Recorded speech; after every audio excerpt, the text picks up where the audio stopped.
আজকে আমি যে কবিতাটা বলবো সেটা আমারই লেখা। কিন্তু কবিতা পড়ার আগে আমি ছোট করে কিছু কথা বলতে চাই। যে কবিতাটা শোনার পর কেউ এটা ভাববেন না যে আমার ব্যক্তিগত জীবন থেকে উঠে আসা কিছু। আসলে এমন কিছু না। এটা সবার জীবনেরই ঘটনা। আশা করি সবাই কোরিলেট করতে পারবেন। কাউকে নির্দিষ্ট করার কিছু নেই। আর আমাকে তো নাই। ধন্যবাদ। ছন্দের পতন।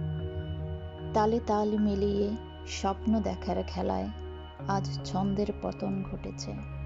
পতন ঘটেছে একই তারে বেজে ওঠা আমাদের সুরের।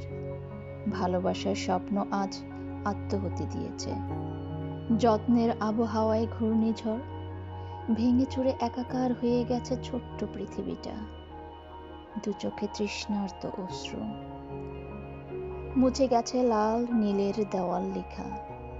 রংহীন এই আমাদের জগৎ, থমকে আছে চারপাশ। শুষ্ক নির্জলা ঘরে ধেয়ে আসুক একটু বৃষ্টি, সব ধুয়ে নিয়ে যাক, সব বিলীন হয়ে যাক, মিলিয়ে যাক আকাশ আর মাটি। নিশ্চুপ মনে আজ প্রার্থনার হাহাকার, ঝড়ের তাণ্ডব এই দীর্ঘশ্বাসে, পাহাড়ের প্রলেপ আমার বিশ্বাসে। ধ্বংস হয়ে যাক স্বর্গ, ঘুচে যাক অস্তিত্ব, অবসান হোক আমাদের চেতনার। আজ পতন ঘটেছে আমার আপন ছন্দের, সমাপ্তি হয়েছে মমতার গন্ধের।